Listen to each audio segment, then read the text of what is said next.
Timer starts now. May bata na!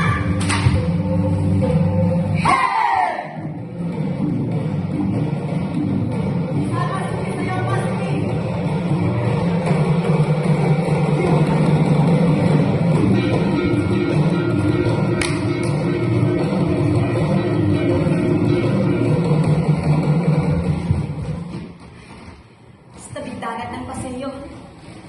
Kasi nalaan ang binabalik. Nagsimuli na kami. Ako si Maraming. Marumi. May team. Mabaho. Ako may dugyot. Yan ang tingin ng karamihan sa amin. Marumi dahil napapabayaan namin ang aming sarili.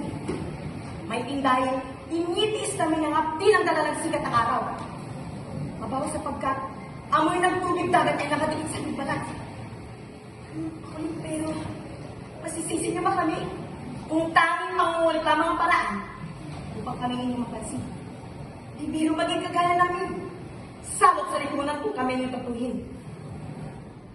50 pesos na ang pagbanibigay sa atin. Kasya ba ito ng buong araw ng makain? Yan mo. Mamaya, pwesto ako sa may Paseo. Sisisi pa niya. Sama ko, kuya! Hatuloy natin! Ay, nako, tigas ng ulo. Di ba sinabi mo hindi pwede kasi delikado? Lalo ka na, Anel. Hindi ka pa ganun magaling sumisid. Nako, mahirap na. Mas mabuti pa, di na lang kayo. Para sa tuwing sisid kami, hindi malalaw ang anak ng baka. Sikat pa sila. Hindi ka kumakain ng dalawa. Kuya, kami ng dalawa? Ano kayo natasama?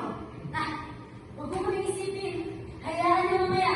Pagkatapos namin sumisid, kakain tayong apat na masarap. Hindi na ako ng ano. Yun na! Tuwing nakita ko kami magsasagwan, papunta ng bayan. Magbabakasakali, hihingi ng konting palya. Sasayaw, sisisir. Mapalad kami kung may mabuting puso ang mas piliin na magbigay. Kesa gawin kami patawanan. Ganito kami araw-araw.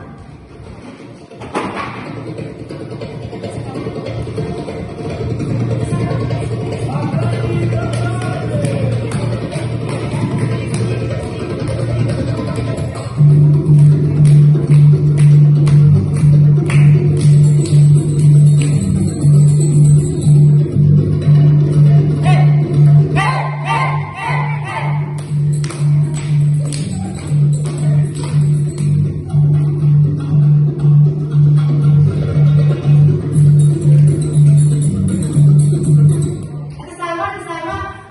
Meron akong anin na tigilima dito. Magkano po kaya to? Ah, 30 yung bunso. Upo ka nga rito. Tulad kita magbilang. Ako rin natin sama. Meron akong 10 dito kulay ilaw na bayan. Lurahin din ako magbilang, no? Naku! Tanda na natin pala kayo marunong bilang. Dapat ata sa'yo na sa eskwela. Eskwela? Ano yun, kuya? Kita di ba mga tao? Yung may pagsa likod. Tsaka may nakasabi na malagkita sa leeg. Tawag sa kanila. Estudyante. Pumapasok sila para magtutong. Hindi ba nga eh? Nagiging doktor pa. Pulis. Abogado. Ako, kuya, di sama. Papasok ako sa eskwela ka, tapos magiging pulis ako. Tapos bibili ako ng mas malaking bangka. Tapos, araw-araw, manukang ulam natin. Dami mong sinasabi. Eh, wala nga tayong pera. Hindi mo ba nakikita yan? Mukhang mayayaman yan, no?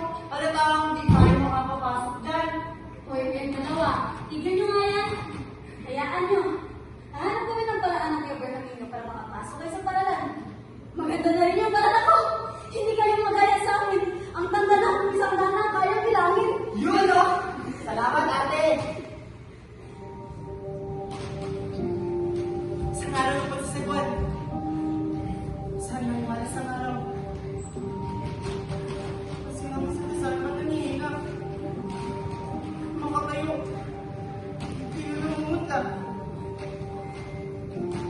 Pinilit namin siyang dalhin sa ospital, pero sabi kami maghanap na kami ng pera. Hindi namin sinasala sa baba. Kung doon siya makapagpahinga. At Salma, ako na muna si Sisi. Siya rin naman sasayaw. Tinuwag ko sa iyo pa rin. Pahinga mo nga, ate. Oo nga, ate. Hayaan mo, magaling naman ako tumugtog. Gusto mo sample? Ako, hulog ka talaga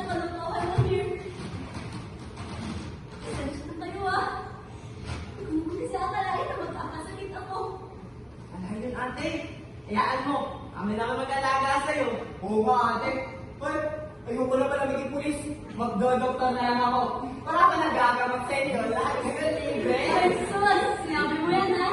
Saan ko yan, Dok? Sige, Salma. Kaya ka muna. Sabi lang ka eh. Ihinali ng binabangka sa gilid ng dalang pasigan. At tunay, iniwan namin sa ating salmo upang magpahinga. Habang kami naman ay naghahanap ng pera pampangam sa kanya. Hindi dito, hindi doon. Sayo dito, sayo doon. Inabot na sila ng alas 12 ng gabi. Sakit pa pa sa nakabalibong sila ng 500. Sapat na pa rin may pampagamot kay Ate Salma. Sapat na pa rin may pagkain kami bukas ng umaga. Lakad. Takbo. Lakad, takbo. Gusto niya ako dahil makakainom na si ate ng gamot. Lakad, takbo. Lakad, takbo. Ate Salma! Andito na kami namin. May dala kaming manok at gamot. Pasensya ka na ate kung natabayan kami. Naku, kung nakita mo lang ako kanina, ang galing-galing mo sumayaw. Kaya lang turo mo.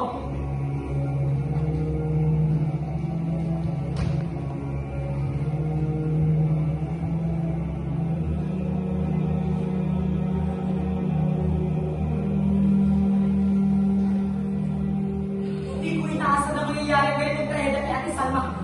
Tina! Tina! Tusok na lang!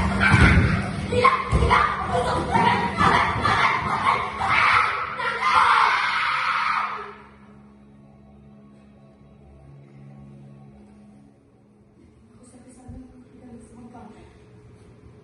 Dahan-dahan kong pinagdala sa sakit sa kanyang katawan. Hanggang sa... Hindi.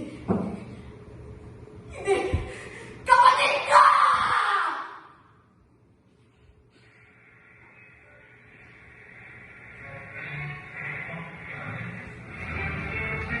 Nakabenta din mga isa. Di para ng Nobyembre 25 ng 2023 ay ikalawang pong anibersaryo ng pagkamatay ng isang batang badyaw inalay bawat kita ng buhay. Katarungan ng kanina sa isang kamay na abogadong Cavite. Maraming na detalye, ibabalik ka.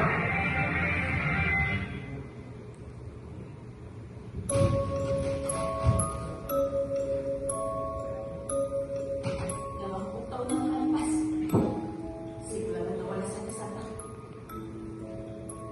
Hanggang ngayon pinagsisiyan ko ang nangyari sa kanya. Hindi lang sana ako bumalik. Siguro buhay pa siya ngayon. Napakabata pa ng Ate Salma mo. Walang laban sa magkakaspan na malakit na kamao. Hanggang ngayon ay tawag-tawag ko magamot namin sinikapin. Hindi na sana ang magamot na to'y kaya gamutin ng sugat at sakit na dahil ang pagkawan na sana sa akin. Handa ako pa rin ang mapukla ng mukha. Nakakapal na mga kulilang pasa. Hanggang ko pa rin ang lamig na kanyang kamay sa yaking inawakay. Tubo sa kanyang panda na di mawala-wala sa aking nalaala. Napakabagoy na! Habang lumalaki ako ay patuloy kong tinatansa sa iyo. Paano niya nagawang halayin ng isang batang gaya ni Salma? Mas hindi ako makatulog. Hindi makapikit. Hanggang ngayon na nakangiting mukha niya ni Salma sa isip ko nakapagkit. Kaya sumikap ako. Nag-ipon at nag-aral. Hindi ako naging pulis. Hindi rin doktor. Ako ay nag-isang abogado. Dahil gusto kong ibigay ang katarungan na nararapat para sa kapatid ko. Katarungan nararapat para sa mga babaeng katulad ng Ate Salma ko.